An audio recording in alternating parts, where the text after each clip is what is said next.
बेटा जल्दी करें। कन्या वचनम च सप्तमम। शायद वो आ रहे हैं जो शादी के खिलाफ है।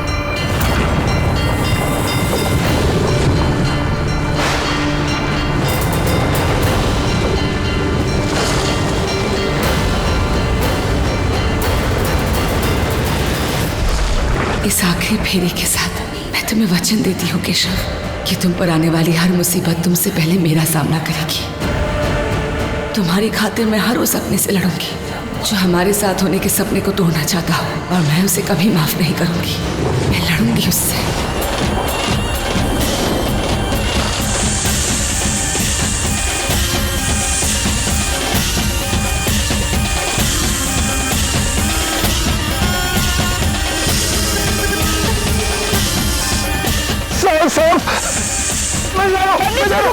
आखिरी फेरा तो पूरा कर लीजिए। नहीं, रुकिए।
मान्यता ऐसा मत करो, तुम्हारे वो अपने हैं,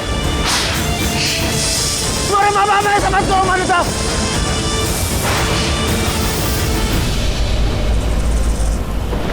एक नागवंश की राजकुमारी होकर एक इंसान से शादी कर रही हो क्या गया तुम्हें? प्यार हुआ है मुझे। तू इसकी बातों में कैसे आ सकती है बेटा? तू भूल रही है कि 100 साल की घोर तपस्या के बाद तुझे इच्छाधारी नागिन होने का वरदान प्राप्त हुआ है। इन इंसानों के बीच रहने की इजाजत मिली है, मगर इजाजत सिर्फ इन इंसानों के बीच रहने की, इनसे प्यार करने की नहीं। जब से तू यहाँ आई है वहाँ नागलोक में हलचल मच गई है। ऐसा ना हो कि वो तुझे कोई श्राप दे दे। मुझे परवाह नहीं। 25 सालों के लिए तू वापस तपस्या में चली जाएगी, एक साधारण इंसान बन जाएगी तू। इस शादी के बाद जब तू माँ बनेगी ना, तो धीरे धीरे तेरी सारी इच्छाधारी शक्तियाँ खत्म हो जाएंगी, और जिस दिन चांद अश्लेषा नक्षत्र के चौथे चरण में आएगा और उस पर राहु और केतु का साया होगा, ठीक उसी दिन तेरी सारी शक्तियाँ पूरी तरह से खत्म हो जाएंगी, और चाहते हुए भी तू अपना नागिन रूप कभी नहीं धारण कर पाएगी। तेरी संतान भी जन्म से इच्छाधारी नागिन नहीं होगी। 25 साल पूरे होने तक उसे भी इंतजार करना होगा अपने नागिन रूप में आने के लिए, चांद का अपने अश्लेषा नक्षत्र में आने का और अपने चरण में जाने का इंतजार। प्यार में तो कुर्बानी देनी ही पड़ती है माँ, और उन 100 सालों के बदले में 7 जन्मों का साथ मिल रहा है मुझे। उस इंसान का साथ जिससे मैं सच्चा प्यार करती हूँ, और मेरे लिए प्यार सबसे बड़ा है माँ।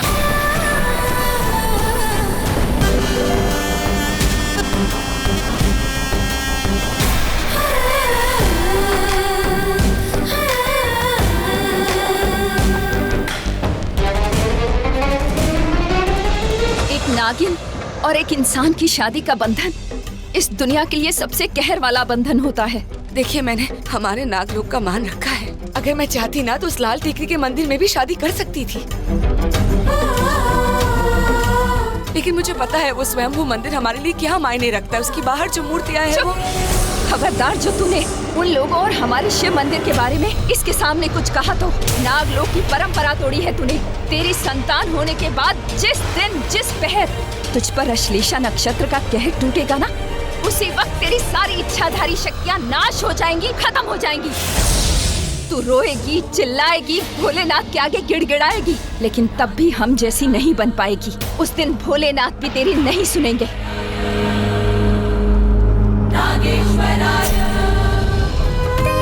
1 साल बीत गया, मुझे अपना प्यार तो मिल गया, पर उसके परिवार और मेरे परिवार ने हम दोनों को एक दूसरे से दूर कर दिया। पर एक दिन उसका परिवार घर पर हमें वापस लेने आया। खुश रहो, सुखी रहो। गुड़िया रानी, ये आकाश जी है। ये आपके पापा के बड़े भाई के समान है, यानी कि आपके मोटा पापा।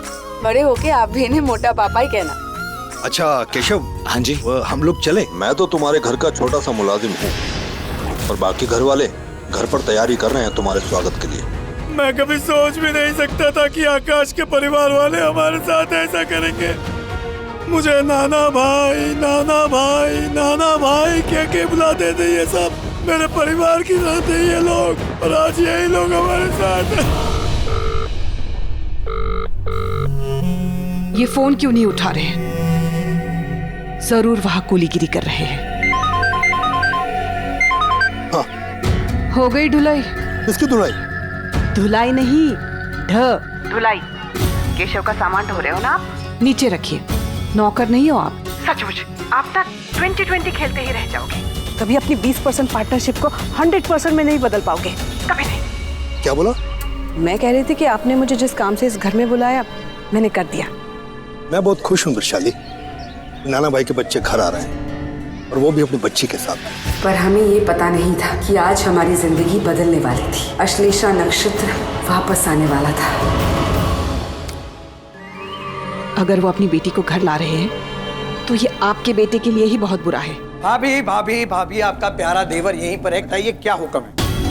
क्या रसिक भाई, आप तो ताने मत मारिए। इस घर में अगर मेरा हुक्म चलता तो मेरे पैर में ये चप्पल नहीं सोने की जूती होती। चिंता न थी भाभी, चिंता न थी। मैं देख रहा हूँ आपके चेहरे पे वो तेज मालकिन वाला। इतना तेज मत बोलिए, कोई सुन लेगा। आज कौन सुनेगा? नाना भाई और उनके परिवार को तो हमने रवाना कर। मिल लो भाई, सारे नाना भाई यही हैं। मुंबई के इतने बड़े और पहुंचे हुए बिजनेसमैन देखो आज कहाँ पहुंच गए, अटोरा के एक छोटे से गोडाउन में। छी छी छी छी, तुम्हारा बेटा केशव अगर तुम्हें ऐसे दिखेगा ना तो वो बेचारा तो सदमे से ही मर जाएगा। इसीलिए कह रहा हूं वक्त है। ए बुढ़ाऊ, जान प्यारी है तो सीधे सीधे बता दे, उस लाल टेकड़ी के मंदिर का क्या राज है?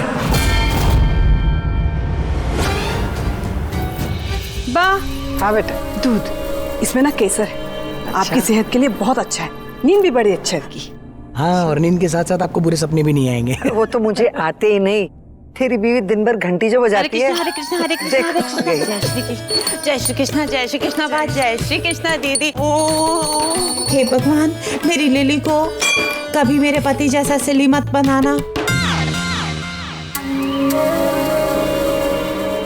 मेरी मिली को कभी मंगल दोष ना देना, और मेरे हार्दिक को कभी कोई गर्लफ्रेंड ना देना। केतकी दीदी, मेरे हर्ष स्पर्श के लिए भी कुछ मांग लो ना प्लीज। मैंने सुना है कि जब इतने बड़े घर से मांगो तो भगवान बहुत जल्दी देता है। ऐसा है तो केतकी भाभी, मेरे मानस और गीतांजलि के लिए ना सबसे पहले घंटी बजा देना, और भगवान जी से ये भी कह देना कि इस पारिक खानदान की सबसे प्यारी, फेवरेट और इकलौती बेटी मैं हूँ। कोर्स ख्याति दीदी, यहाँ सबकी फेवरेट आप ही तो हो। नहीं नहीं, मेरा फेवरेट तो मेरा पोता सिर्फ देव है। अरे क्या आप लोग सब मेरी बा को परेशान कर रहे हो? हाँ बा, सही कहा ना मैंने?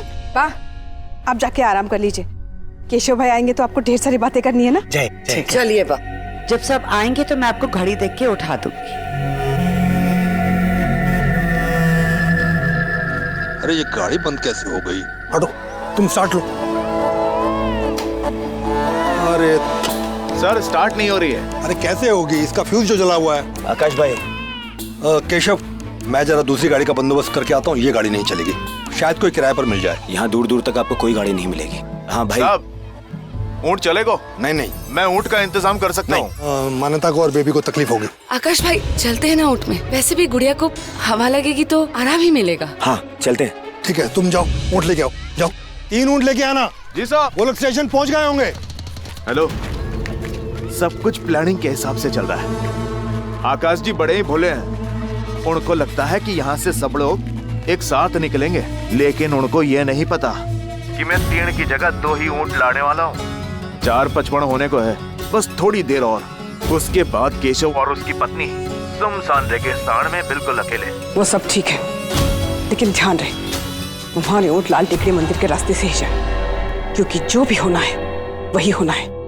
वो लाल टेकड़ी मंदिर होगा तभी हमारा प्लान कामयाब होगा। इस मंदिर के राज के लिए तो सालों से नाना भाई और उनके परिवार की गुलामी करते आए हैं। आज अश्लेषा नक्षत्र, उनकी तबाही होगी और हमारी ताकत बढ़ेगी। ये राज आज ही पता चल सकता है। इन लोगों का और नागों के बीच क्या संबंध है। ना भाई, हमें बस वो राज जानना है, लाल टेकड़ी मंदिर का राज। वो तो तुम्हें पता चलने से रहा, पर आकाश को तुम्हारी हरकतों का पता जरूर चलेगा। आकाश कहाँ है यहाँ? वो तो आप ही के बाल बच्चों को लेने गए हैं। चलो अच्छा है, वो सब आ रहे हैं, मौत के मुंह में आ रहे हैं वो सब। अगर उन सबको कुछ हुआ ना तो तू कुछ नहीं कर पाएगा साले। वो दिन भूल जा जब हम तेरे नौकर हुआ करते थे। अब हमें अमीर और ताकतवर बनने का तरीका आ गया है। आप तो बस हमें उस लाल टिकली वाले मंदिर का राज बता दो। कौन था वो परिवार? बोल साले बुढ़े, वरना तुझे यहीं पर खत्म कर दूंगा। जो करना है कर लो तुम लोग, मैं तुम्हें उस मंदिर का राज नहीं बताऊंगा। मुझे मारना है तो मार दो तुम लोग। खुशखबरी, आकाश भाई केशव को लेकर निकल गया है। चलो भाभी, पहले केशव को ही मार देते हैं, फिर उसके बच्चे को। प्लीज मेरे केशव उसके परिवार से दूर रहना। तुम लोगों को मारना है ना, जान लेनी है तो मेरी जान ले लो, पर मेरे बहू बेटे और उसके बच्चे से दूर रहना तुम लोग। नाना भाई, हम भी ऐसा नहीं करना चाहते, पर आप हमें मजबूर मत करो। ईरा,